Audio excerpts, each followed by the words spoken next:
There's only so many characters that actually get better after death. And I think Baji's one of them. Not because of, necessarily doing something after death, but more so, they find ways to make you respect a character who I think is arguably one of, if not the most popular characters in the show right now.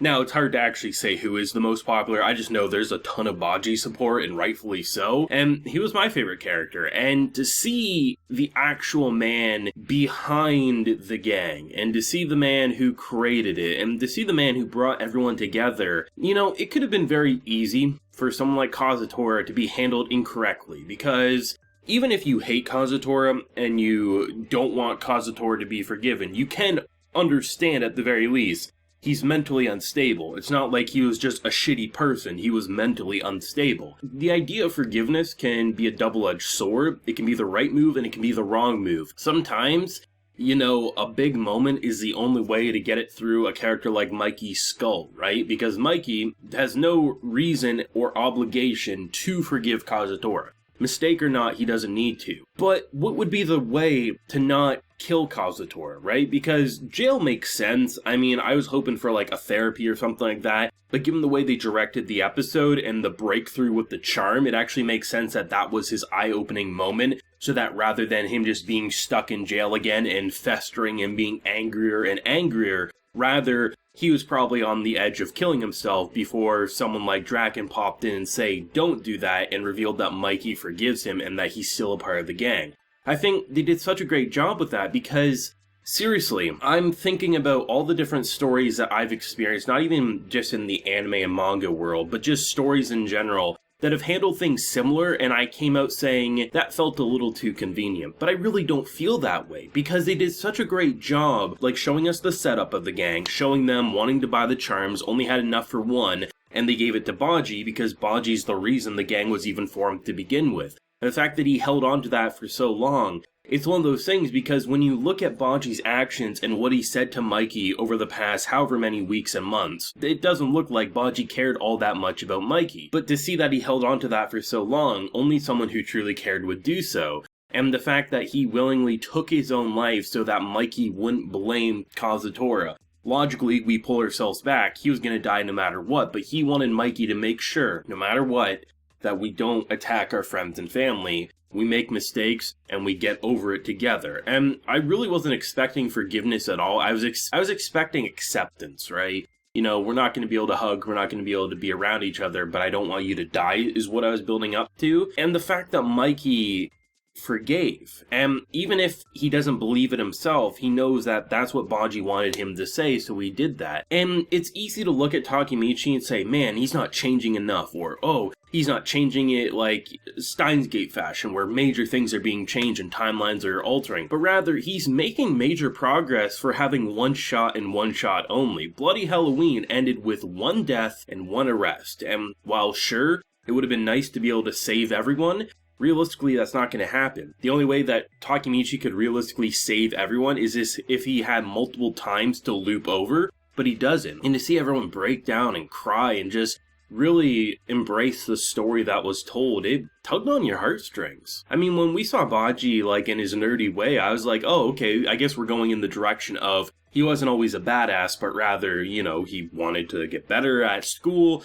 probably for, family reasons, no real surprise. But to see that he put on the nerdy act because he just wasn't good at school, and then to see the bonds between these two and how it was just really wholesomely awkward is probably the best way to put it. And to see how someone who was so devoted to Baji, right? We've had plenty of moments and pieces of dialogue from him saying, he is, the best person in existence. And to see why, and honestly, the biggest, heart tug of the episode made my eyes a little watery, not gonna lie. It was the moment where, because they made a promise as he was dying about sharing a thing of food, right? It was apparently one of their favorites or something that meant some to them. And the fact that when he invited him over to his home, he only had one, so they split it. And then when they frame on half of it being eaten and just seeing him break down and cry, that shit was emotional. And I really appreciate that Baji's the type of character who wasn't just a badass and had no emotional depth, or just a badass and turned on Mikey for no reason. Ever since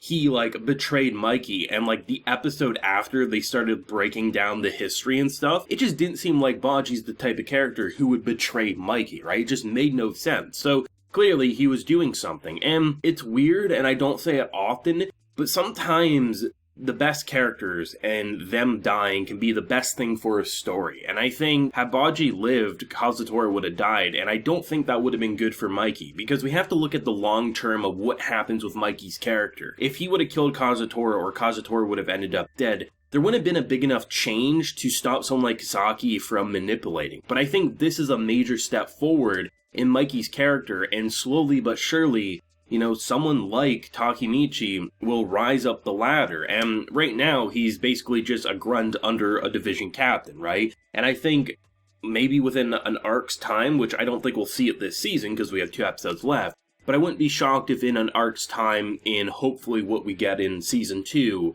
Takemichi might end up getting a captain title or something like that. It's hard to say. Either way, I mean, the promise that Takemichi made to Mikey was that he would bring Baji home. Did he accomplish that, right? Because that was the agreement Mikey and him made. If you don't do it, I will kill you, Takemichi. And in some ways, it feels like he accomplished that, right? Because on one hand, Baji never left. Baji was doing something undercover.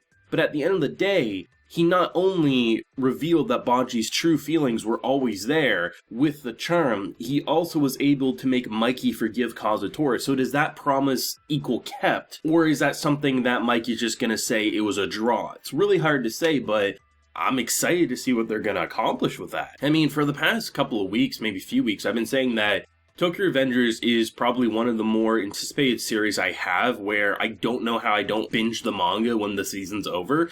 And that's why I'm really hoping that they confirm a season 2. I'll probably give it a little bit just because it's not often you get an immediate confirmation. But I am hoping so, because the voice acting is what gets me the most in this show. Like, I love some of the directing for sure. Like, I love the way they go past, present sort of a thing. Really building up that momentum of the food and the connections. But the voice acting of characters like Baji, Kazutora, I think, has been the underdog voice actor of this arc. I mean, he really felt like someone who was remorseful, regretful, psychotic at times, and really has built that complex character where I just felt bad for the guy. I felt like, man, if cards were dealt differently, if maybe he didn't go to juvie, maybe if he actually had therapy from the get-go, hell, you know, just there's so many ways and what-if moments to make things not happen the way they do. And it's hard, I find, to be like, even if I wasn't already looking at Kazutora as like a mentally unstable person, it's hard not to look at what Baji did and what he sacrificed and not come out saying, you know, hate for a character like him when their family, shit went wrong, shit went wild,